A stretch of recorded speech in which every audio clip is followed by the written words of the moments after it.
I supported the CARES Act. It was the nation's initial response to the new virus. We didn't know what it was. The CARES Act was our effort to respond and to help American families and American employees remain financially stable while we endured the impact of this unknown virus. So here we are into year 4 of 2 weeks to flatten the curve, and is very well falls upon this committee under Republican majority to begin conducting meaningful oversight into the massive fraud that was no doubt staged to take place when you start rolling out programs with trillions of dollars. Some estimates as high as $7 trillion, the total economic commitment from the United States of America. American treasure, $7 trillion. That's 7,000 billion. It's 140 billion per sovereign state. There's an average of 62 counties per state. That's over $2 billion per county. I would argue that Americans across the country in local and state government would say they'd have done much better if every county could have received $2.2 billion in the form of a block grant. Of course, there was going to be massive fraud with programs like this, but what we expected was not the absence of fraud. What Americans expected is the presence of accountability and criminal prosecution.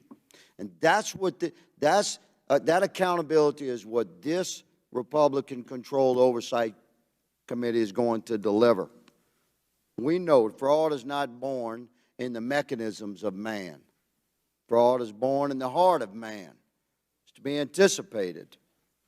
The gentleman referred to certain trade-offs between urgency and processes that were put in place as these trillions of dollars were set to be dispersed. Well, may I say that we anticipated this, but some of us, in order for the most conservative of us to support a $2 trillion response to this unknown virus, we insisted that this money be made available through local banks and credit unions, and we pushed the SBA product out through, my recollection is about 4,500 lending institutions that had never handled SBA product before.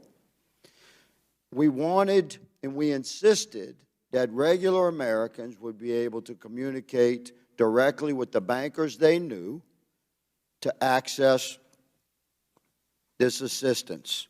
So we knew it was ripe for fraud, but we expected criminal investigations to take place, and we expected people to be put in jail.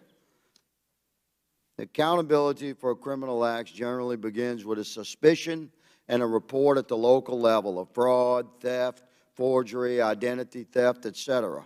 That leads to an investigation, should lead to an arrest, should lead to prosecution, should lead to conviction and incarceration. May I say, America would be just fine had we witnessed that kind of accountability. But it has to be pushed out of congressional investigations. That hasn't happened for the last 3 years. It will happen now. Director Smith, sir, specifically regarding investigations, that it's understandable that the most massive cases will be prioritized, millions and millions of dollars. But according to my research, the vast amount of fraud that we have witnessed is primarily from smaller cases, and I've been advised that they've gone ignored. Can you speak to that, sir? What are we doing at the federal level to assist local and state investigators to go after these smaller cases? Sir, as I mentioned before, we follow money, we follow evidence, and one of the things that I talked about in my opening was the Secret Service training state, local law enforcement professionals at our National Computer Forensics Institute. It's the ultimate teach a man to fish, if you will. We train thousands of state and local law enforcement professionals every year to be able to investigate cases locally.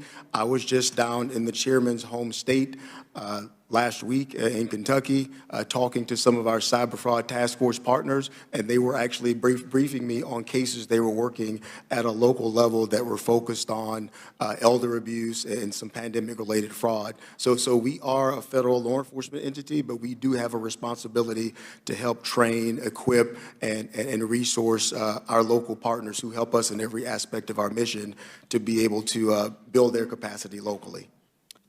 Thank you for your response, Director. Mr. Chairman, I yield. Chair now recognizes Ms. Porter for 5 minutes. Good morning. I have questions about unemployment insurance. Mr.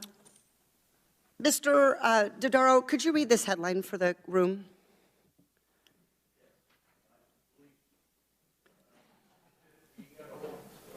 Yeah. Could you hold your microphone on, sir? I'm sorry. California's EDD unemployment system disaster, predictable fiasco. Thank you. Mr. Horowitz, could you please, we're going to get everyone in on the fun. Mr. Horowitz, could you please read this headline? There is no way I can read this headline Okay, because I'll I read didn't it bring for my you. glasses with me. EDD's new software has thousands of defects, some critical. Mr. Smith, we'll see. Well, it's also an eye test in case you need to get a checkup. Can you read that for me, Mr. Smith? It says the North Carolina Unemployment Agency is a broken system. A broken system. North Carolina Unemployment Agency, a broken system. Mr. Horowitz, do these headlines seem familiar? Do they seem representative of the problems with unemployment system during the pandemic? They do. They do. Would it surprise you to know that all of these news stories are from 2013 and 2014, long before COVID-19 was a problem? Not at all. This has been an issue that GAO has spoken about for decades, maybe. I'm not sure if it's that long, but certainly we have as IGs as well. The unemployment insurance system needs to be fixed. I could not agree more. So let's talk about that and how we can fix it. What these headlines show, of course, is that, as you said, state unemployment agencies have long had problems getting help to people who need it and preventing our tax dollars from ending up in the wrong hands. When the pandemic first began, we needed to deliver relief quickly. But due to chronic underinvestment in technology and systems at states that administer programs, we saw the same problems with waste, fraud, and abuse that we've seen for decades under Democratic and Republican presidents in blue states and red states. Mr. Dodaro, I want to talk about the GAO's high-risk list. What is that? A high-risk list was originally created to identify for the Congress and the administration areas across federal government that we believe were highly susceptible to fraud, waste, abuse, and mismanagement, or in need of broad-based transformation as it evolved. Did GAO identify unemployment system UI as a high-risk program? Yes. When? In 2022. June of 2022. In June of 2022, the year before unemployment was added to the high-risk list, do you know what the rate was of overpayment for unemployment insurance? It was, in 2021, it was 18.9%.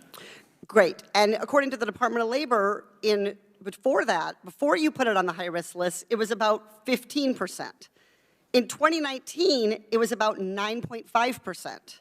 In 2018, it was 12.1%. In fact, the overpayment rate has been over 10% for 14 of the last 18 years, according to the Department of Labor's OIG.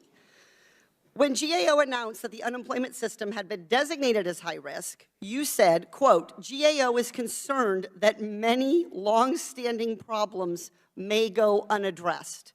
Do you remember saying that? I believe so, yes. Is that a little bit of an understatement at this point? Well, you know, for many of those years, it was mostly state money that was collected. There really wasn't big federal investment in this until the pandemic broke, or perhaps earlier in some other emergency situation. So, but I thought the time obviously was right.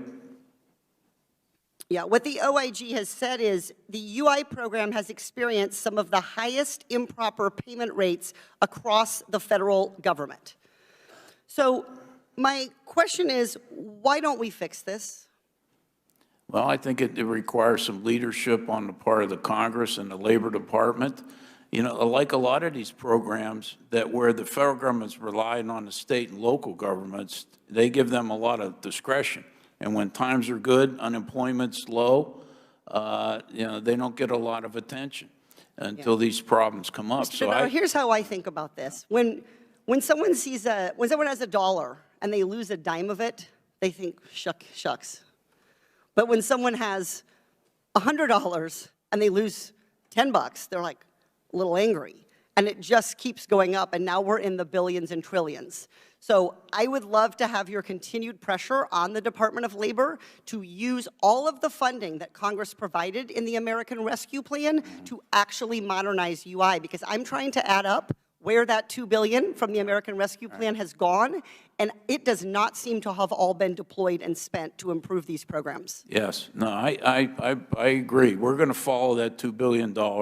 Also, I was in the Senate testifying last March with Michael Horowitz and the IG from the Labor Department. He mentioned the money that was given states after the Great Recession to reform the programs, and he mentioned some of that money went unused. No, it absolutely did. And Mr. Chair, if you'll indulge me for just 1 minute. Yeah. In California, after the American Recovery Act, they were given a $2 million grant to EDD to prevent fraud. And guess what? It worked. At the end of the grant program, California quit using the fraud detection program. Penny wise and pound foolish, because that exact fraud detection program would have prevented and